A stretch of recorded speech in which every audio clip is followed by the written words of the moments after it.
E aí, pessoal, bom dia, tudo bem?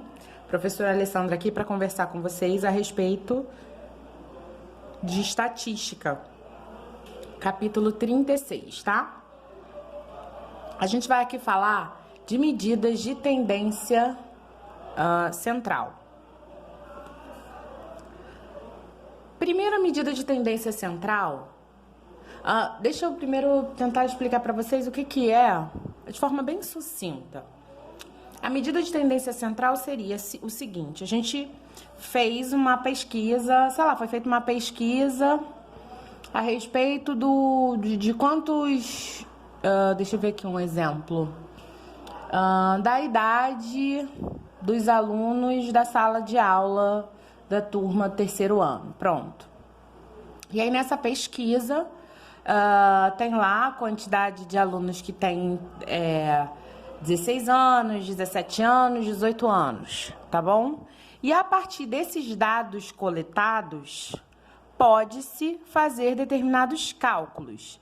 Por exemplo, média aritmética ponderada e assim algumas outras medidas de tendência central, tá bom? Então, essas medidas de tendência central, elas são feitas a partir de uma coleta de dados. Foi feita uma pesquisa, foi feita uma coleta de dados e a partir desses dados faz-se esses cálculos. Primeiro exemplo aqui de média aritmética simples. Vocês usam muito isso para calcular a média de vocês na escola. Vamos supor aqui que um determinado aluno teve esse rendimento ao longo de um ano letivo em matemática. Primeiro bimestre ele tirou 7, no segundo 4,5, no terceiro 6,5, no quarto 9. A média aritmética é a soma dessas médias, ou seja, 7 mais 4,5 mais 6,5 mais 9, né? Sobre a quantidade de notas que eu estou somando. 1, 2, 3, 4. São 4, então vou dividir por 4, ok?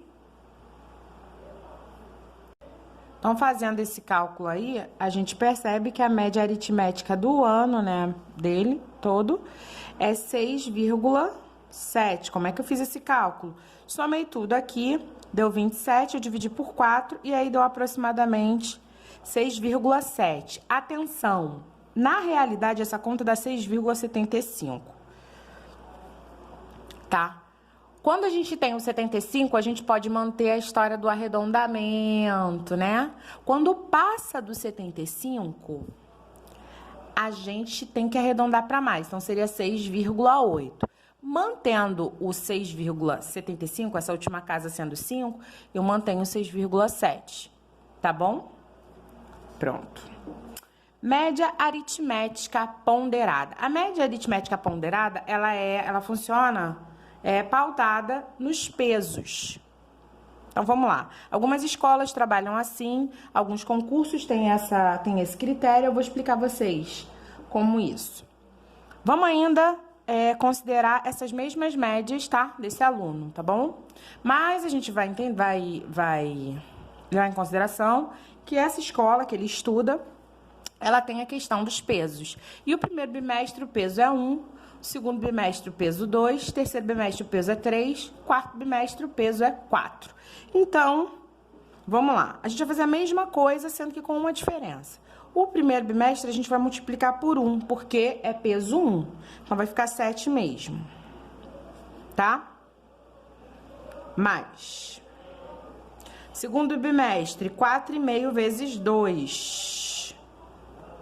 Mais, porque o peso é 2. Terceiro bimestre, 6,5 vezes 3. Mais. Vai ficar ruim para vocês verem, vou tentar escrever aqui embaixo. 9 vezes 4. Aí, fazendo aqui, eu já fiz as multiplicações, tá? Fiz aqui 4,5 vezes 2, 6,5 vezes 3, 9 vezes 4. E aí, embaixo, eu vou somar, vou colocar a soma dos pesos, sempre, tá? Então, vou dividir isso aqui por 1, 2, dá 3, 6, 10. Dividido por 10, ok? Já fiz o cálculo aqui, dá 71,5 dividido por 10, Fazendo essa divisão vai dar 7,15. Dentro daquilo que a gente estudou, a gente já sabe que é 7,1 por causa do arredondamento, ok? Como a segunda casa vai ser 5, a gente mantém a primeira casa, tá bom? Decimal. Então, a média dele, ponderada, a média anual ponderada, é 7,1.